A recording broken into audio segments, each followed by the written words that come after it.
ইতিমধ্যে ঘোষণা কৰিছোঁ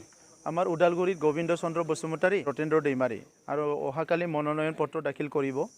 সেইটো আমাৰ যিটো আছে বিজেপি আৰু UPPLৰ যিটো মিত্ৰজোঁট হৈছে ইয়াৰ আমি আণ্ডাৰষ্টেণ্ডিঙত এই দুটা সিট আমি পাইছিলোঁ আৰু ইয়াৰ ভিতৰত আমাৰ আৰু সিট আছে তেনেকুৱাই মানে কণ্টেষ্ট কৰাৰ কাৰণে সেইটো চিন্তা চৰ্চা কৰা হৈছে আৰু বাকিখিনি যিটো আছে থাৰ্ড ফেজৰ সিটবিলাক আছে তাত আমি অতি শীঘ্ৰে আমাৰ কেণ্ডিডেট আমি ডিক্লেয়াৰ কৰিম নে সেইটো গম পাই যাব দুদিন পিছত যেতিয়া আমি এনাউন্স কৰিম কেণ্ডিডেট তেতিয়া গম পাই যাব আপোনালোকে কাৰ হাতত থাকিব এই ক্ষেত্ৰত পিপিপলৰ প্ৰাৰ্থী থকাৰ সম্ভাৱনা কিবা আছে নেকি যেহেতু কৰ্মীসকলৰ মাজত বিশেষ উৎকণ্ঠা হৈছে চাওক এতিয়ালৈকে আমি 9টা সিটত আমি কণ্টেষ্ট কৰিম বুলি ঘোষণা কৰা হৈ গৈছে আৰু সেই 9টা সিটৰ ভিতৰত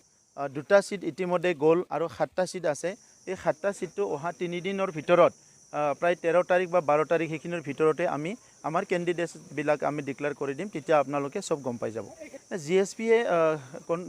কণ্টেষ্ট কৰিব কিন্তু তেখেতসকলৰ নিজৰ বেনাৰত কৰিব আৰু এইটো আণ্ডাৰষ্টেণ্ডিং আছে আমাৰ মাজত যেহেতু ইয়াত আমাৰ চৰকাৰ এটা গঠন কৰি আছে এই চৰকাৰ এটা হৈ আছে সেই চৰকাৰত আণ্ডাৰষ্টেণ্ডিং আমাৰ আছে গতিকে GSPৰ যিখিনি আমাৰ মানুহ আছে তেখেতসকলে এতিয়া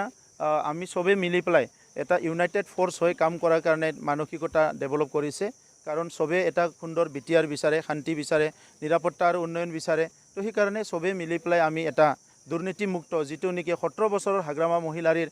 BPFৰ যিটো দুৰ্নীতি ভ্ৰষ্টাচাৰ আছিলে ভয়ভীতৰ ৰাজনীতি আছিলে ইয়াৰ পৰা দূৰ কৰি এটা ভাল এটা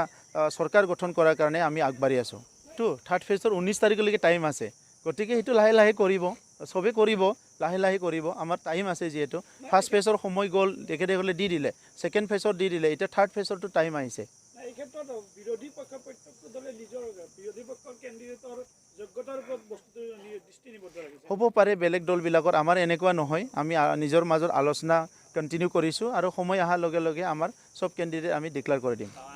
নাই আদিত্য সিংহ ডাঙৰীয়াৰ এটা দীঘলীয়া সমাজ জীৱনত মানে তেখেতৰ যিটো কাম কৰা এটা অভিজ্ঞতা আছে আৰু তেখেতে এটা সময়ত সংগ্ৰামী নেতা আছিলে ইয়াৰ পিছত ৰাজনৈতিক নেতা হিচাপে তেখেতে কাম কৰি আছিলে আৰু আজি তেখেতে BPFৰ যিটো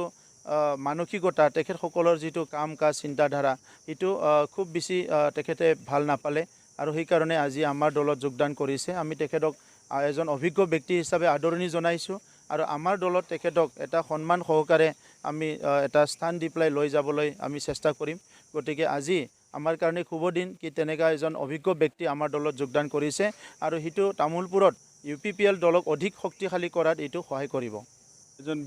ব্যক্তি আমাৰ চিফ হৈছে আৰু মই যিখিনি বিপদত থাকি যিখিনি মৰ্যাদা পাব লাগিছিল এইখিনি মই ইমান দিনে নাপালোঁ যাৰ বাবে মই আজি ওলাই আহিবলৈ বাধ্য হৈছোঁ আৰু যিহেতু আমাৰ প্ৰমোদ বড়ো ডাঙৰীয়া স্থানীয় ব্যক্তি এজন নিশ্চয় তেখেতে পৰিৱৰ্তন আনাৰ কথা কৈছে তেওঁ নিশ্চয় পৰিৱৰ্তন আনিব এই পৰিৱৰ্তনৰ স্বাৰ্থতে মই তেখেতৰ লগত আজি বা UPPL দলত যোগদান কৰিলোঁ টিকেট বিচাৰিছিলোঁ কিন্তু মোক টিকেট দিয়াৰ সম্ভাৱনা নাই আৰু তাত বহু টকাৰ কথা আহি পৰিছে মইতো এজন শিক্ষক হিচাপে মোৰ ইমান টকা পইচা নাথাকে যাৰ বাবে মইতো নিশ্চয় টিকেটটো নাপাম নিদিয়ে মোক এই কথাটো মই গম পাইছোঁ যাৰ বাবে মই ওলাই আহিছোঁ শিক্ষক হিচাপে ৰাজনীতিত থাকিব পাৰে কাৰণ মই শিক্ষকৰ যিটো দায়িত্ব সময় সেইখিনি সময় মই স্কুল টাইমৰ যিখিনি টাইম সেইখিনি মই সদায় টাইমত থাকোঁ আৰু মই সময়মতে ওলাই আহোঁ আমাৰ স্থিতি যিটো তামোলপুৰ হিচাপে যেহেতু চিফ ডাঙৰীয়া আমাৰ তামোলপুৰ সমষ্টিৰে গতিকে UPPL দলৰ যিটো প্ৰাৰ্থী যিকোনো প্ৰাৰ্থী হওক তেখেতে উইনাৰ হ'ব বা UPPL দলৰ প্ৰাৰ্থীয়ে ইয়াত জিতিব